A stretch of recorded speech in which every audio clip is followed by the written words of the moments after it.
Hello friends, നമുക്ക് നോക്കി ഇന്ന് ഒരു സ്പെഷ്യലാണ് കേട്ടോ. നമ്മുടെ വീട്ടുമുറ്റത്ത് തന്നെ കിട്ടുന്ന ചക്ക ചക്ക പഴച്ചക്ക, വരിക്കച്ചക്ക വേണം കേട്ടോ. കൂഴച്ചക്ക വെച്ച് നമുക്ക് ഫ്രൈ ആക്കാൻ പറ്റത്തില്ല. അപ്പോൾ ഈ വരിക്കച്ചക്ക കുരു കളഞ്ഞത് ഇതുപോലെ രണ്ട് പീസായിട്ട് ഇതുപോലത്തെ പീസ് അങ്ങനെ ആക്കി എടുക്കുക. എണ്ണ ഞാൻ ചൂടാക്കാൻ വെച്ചിട്ടുണ്ട് അടുപ്പത്ത് കേട്ടോ, വെളിച്ചെണ്ണ. പിന്നെ ഈ മാവ് ഉണ്ടല്ലോ, ഒരു അരമണിക്കൂർ നേരം ഈ മാവ് ഇതുപോലെ കലക്കി വെച്ചിട്ട് മൈദ മാവ്, വെളുത്ത എള്ളുണ്ടെങ്കിൽ വെളുത്ത എള്ള്, കറുത്ത എള്ളാണെങ്കിൽ അതാണെങ്കിലും മതി. എനിക്കിവിടെ വെളുത്ത എള്ളാണ് ഞാൻ ഇട്ടിരിക്കുന്നതിൽ കേട്ടോ. ഇത്തിരി മഞ്ഞൾപ്പൊടി, ഉപ്പ്, പഞ്ചസാര, ഇതെല്ലാം ആവശ്യത്തിന് വെള്ളം ചേർത്ത് ആക്കിയിട്ടുണ്ട്. നമുക്കിനി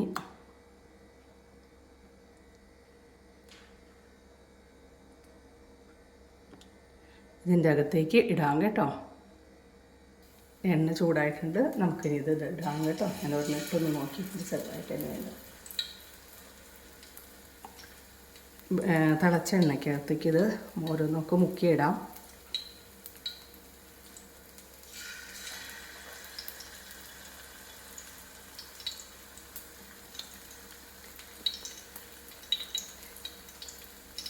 ഞാനൊരു കാര്യം പറയാനായിട്ട് വിട്ടുപോയി. ഈ മൈദാമാവിൻ്റെ കൂടെ ഇത്തിരി നമ്മുടെ അരിപ്പൊടി ഉണ്ടല്ലോ, പുട്ടിനുള്ള അരിപ്പൊടി, അതും കൂടി ചേർത്തിട്ടുണ്ട്. ചേർക്കാൻ കാരണം ഒരു തരിതരി പോലെ കിടക്കുമല്ലോ, റവയോ അല്ലെങ്കിൽ വറുത്തരി പുട്ടുപൊടി ഇട്ടാൽ നന്നായിരിക്കും കേട്ടോ ഈ മാവിൻ്റെ കൂടെ.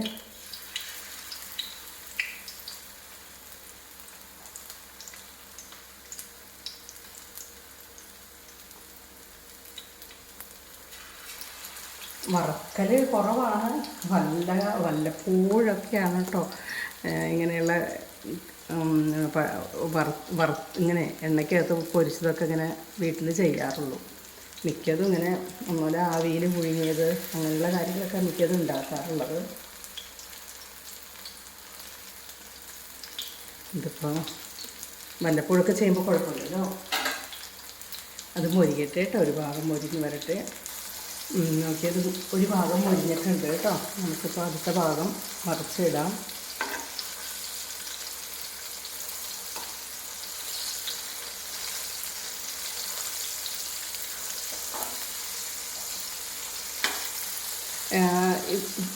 ഇപ്പോൾ കുട്ടികൾക്ക് ചെറിയ പഴുത്ത ചക്കയാണെങ്കിലും അവർ കഴിക്കില്ലല്ലോ. അവർ എത്ര നിർബന്ധിച്ചാലും അവർക്കത് ഇഷ്ടപ്പെടണമെന്നില്ലല്ലോ നമ്മളെപ്പോലെയൊക്കെ. അപ്പോൾ ശരിക്കും പറഞ്ഞാൽ പഴംപൊരിയൊക്കെ ഉണ്ടാക്കുന്നതിന് പകരമായിട്ട് ഈ വരിക്കച്ചക്ക കിട്ടുവാണെങ്കിൽ, പഴച്ചക്ക കിട്ടുവാണെങ്കിൽ ഇതുപോലെ വറുത്ത് കൊടുത്താൽ കുട്ടികൾക്ക് കഴിക്കാനൊരു ഇഷ്ടം ഉണ്ടാകും. അങ്ങനെ ഇതിൻ്റെ ടേസ്റ്റ് അറിഞ്ഞു കഴിഞ്ഞാൽ നമുക്ക് പഴച്ചക്ക അവരെ കൊണ്ട് ഇതിൻ്റെ ടേസ്റ്റ് അറിഞ്ഞു കഴിഞ്ഞാൽ കുട്ടികൾക്ക് ആ പഴച്ചക്കയും കഴിക്കാനായിട്ട് തോന്നും ഇല്ലേ. അല്ലെങ്കിൽ അവർ ഈ ഭാഗത്തേക്ക് തിരിഞ്ഞു നോക്കത്തില്ല. ഇതൊക്കെ നല്ലൊരു വഴിയാണ്.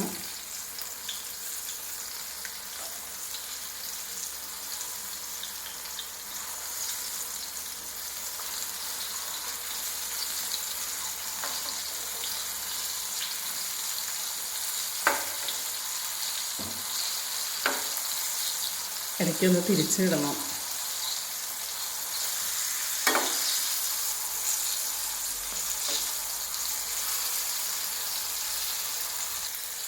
ഇതൊരുവിധം മുരിഞ്ഞിട്ടുണ്ട് കേട്ടോ. നമുക്കിനി ഇതെടുക്കാം. ശരിക്കും നമുക്ക് ചൂടോടെ കഴിക്കണം.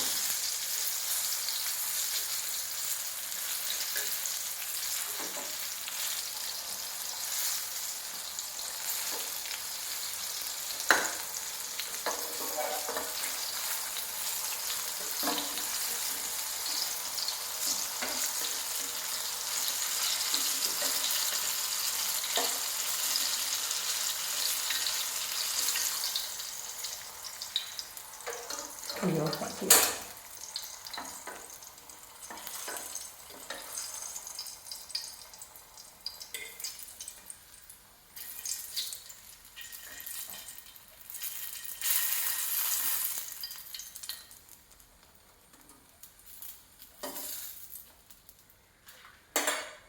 ഇതേ എണ്ണ അതിൽ നിന്നെല്ലാം പോയിട്ടുണ്ട്. നമ്മളിത് പാത്രത്തിലേക്ക് ഇട്ടു.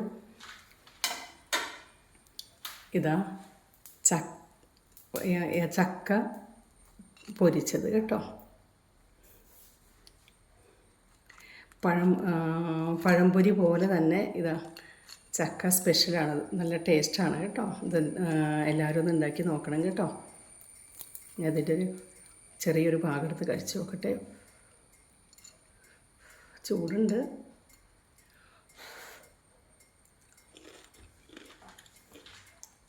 നല്ല ടേസ്റ്റ് ഉണ്ട് കേട്ടോ. എല്ലാവരും ഒന്ന് ഉണ്ടാക്കി നോക്കണം കേട്ടോ. ഓക്കെ.